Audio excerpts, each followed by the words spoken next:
Well, it's kind of like that old Janet Jackson song for the Reds. One step forward, she said 2 steps back. They're 3 steps back. This team regresses like a bad tide. Yeah, they're struggling. Yeah, tide regresses. The ocean? Yeah, it's like an egress. I think we need a few of the folks in the rotation and the bullpen to sort of float out with that tide.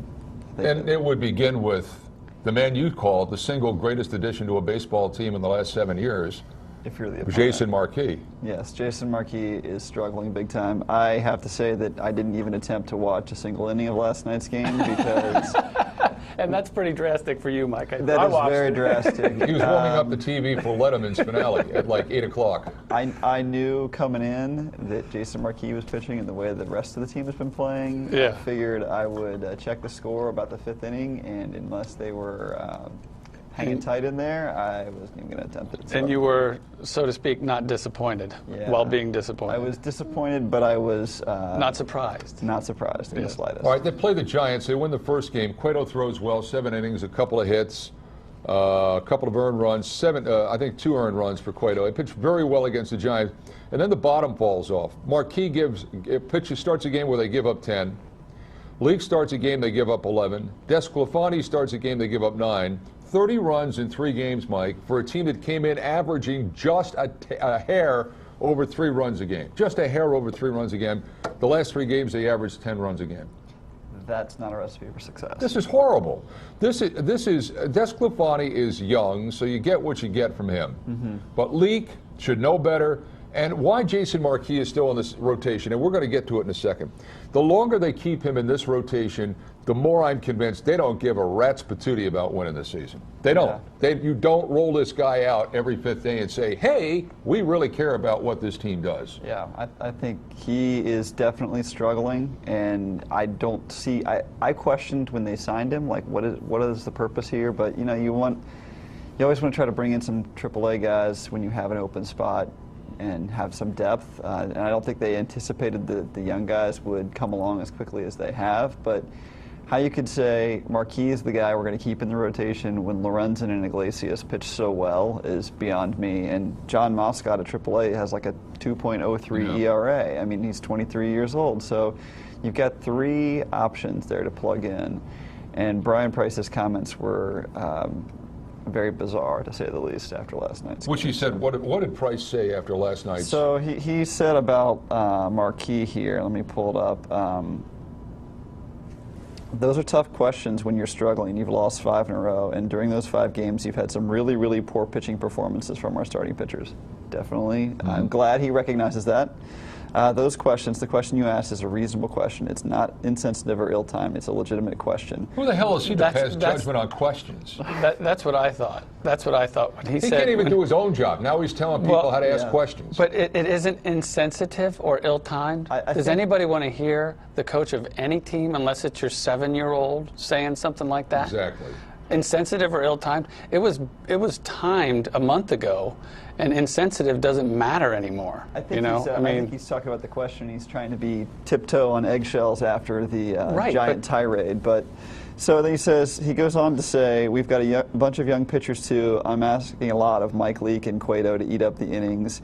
We're trying to protect Lorenzen and Iglesias and DeSclafani to a certain extent. What Jason provides us is important, but it is important also that he performs the way I know he can, the way he did early in the year.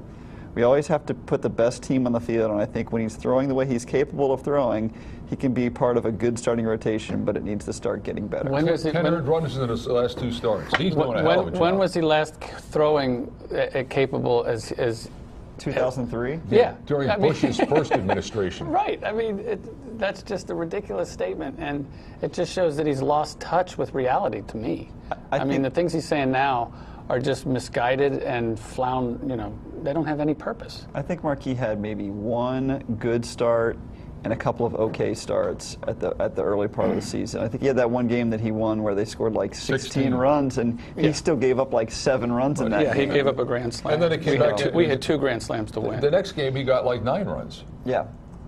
I mean, the only reason he does not 1-6 or something like that is the fact that they've scored him a ton of runs other than last night. And don't kid yourself, I think there's some undercurrents on that team that are really fixing to boil over here. Did you hear what Cueto said after the game on Monday night? He said, I did my part. I'm just waiting for the rest of the team to do theirs. Yeah. That's basically what the guy said. So it's like, if you're going to have your best pitcher, arguably, the guy that's going to be, that could be on any other club, a Cy Young contender, not on this mess.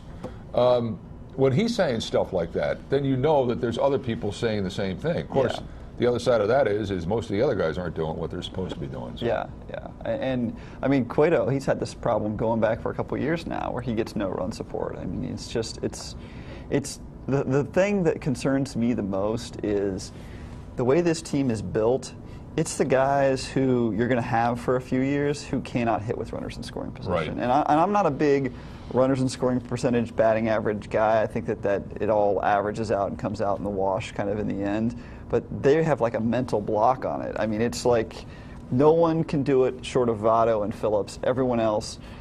And part of it is they're not hitting in general. I mean, their batting averages are low, but I think they're hitting 238 as a team, or they were going into last night. But with runners in scoring position, they were hitting 170. Yeah. Billy Hamilton was hitting 102 Yeah. with runners in scoring position. And that will, I got to think that's going to come a little bit closer to the norm, a little bit closer to their regular batting average. Norm Well, they're players. sinking. Last week I looked at it, and they were 25 points below the next lowest team, and they've gotten worse. They've gone down 15 points. Well, and they're playing the Royals, who have like the best. They hit batting 300. average. Did you see that? They hit 300 with runners in scoring position. It's almost not they hit fair. way better. I know. That just makes it seem like there is no point in playing. But you're right. We can carp on Jason Marquis all we want, and he deserves it.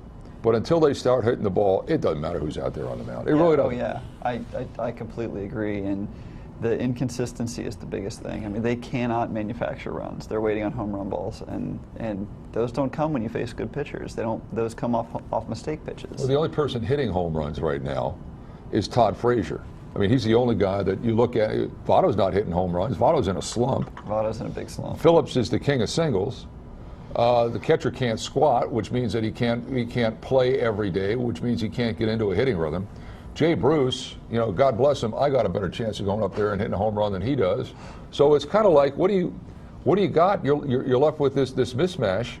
But I do agree, if you want to at least give the semblance that you care about what's going on and you want to give the fan base a feeling like something is happening, they have to extract Marquis and they have to put Iglesias out there and let him pitch till his arm falls off and then go find somebody else.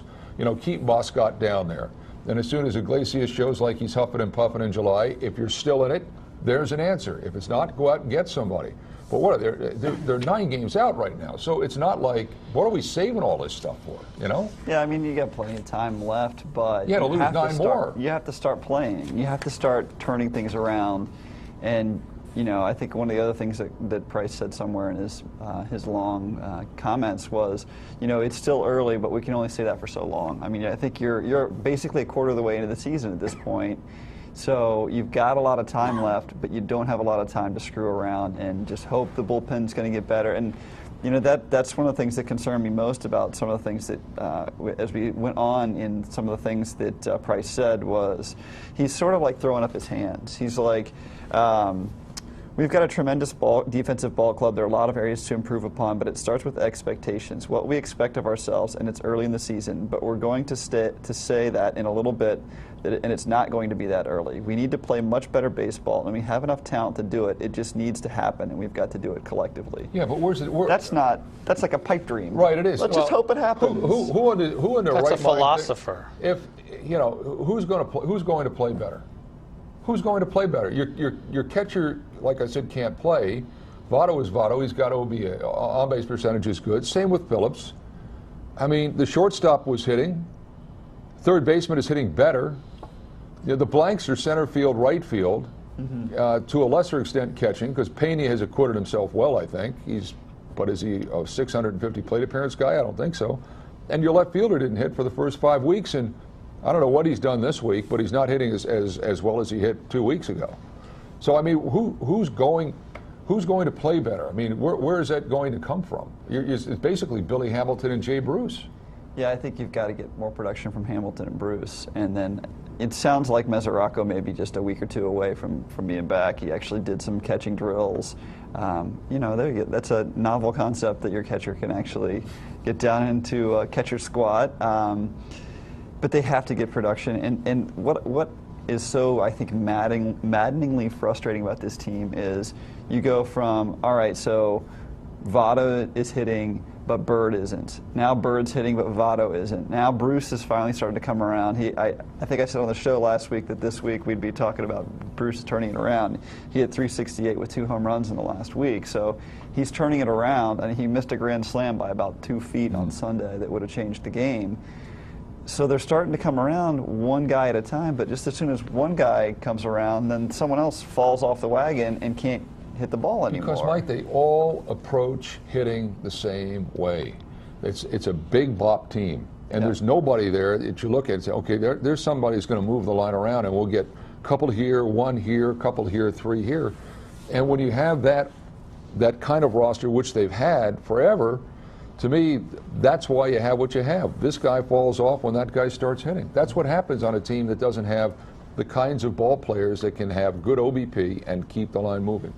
Well, it comes down to, I think, being smart hitters and being smart as a team and thinking as a team instead of just like, well, I'm going to go up there and I'm going to flail away at the ball. And that's been one of the biggest problems I've seen when they get into close games late, especially last year, but it's bad this year too. It just feels like if it's a tie game and they're in the 12th inning, every guy is up there trying to end the game with a home run. Instead of trying to get on base, move the runner over, and even if they get him on base, they try to move him over with a bunt. No one can bunt on this team except maybe Kozar. You know, that's not a good situation to be in. And you kind of compare that to someone like the Royals. I mean, the Royals are the anti-Reds. I mean, they don't swing for the fences. You know, yesterday they had a guy, or not yesterday because I didn't watch yesterday's game. The first game of the series, they had a guy who, with runners on first and second and 2 outs, drops a bunt and gets a bunt single because the Reds totally aren't expecting it. There is no way that anyone on the Reds would successfully do that. Hamilton might try it, but he's going to bunt it right back to the pitcher right at the first baseman. Or into the dugout.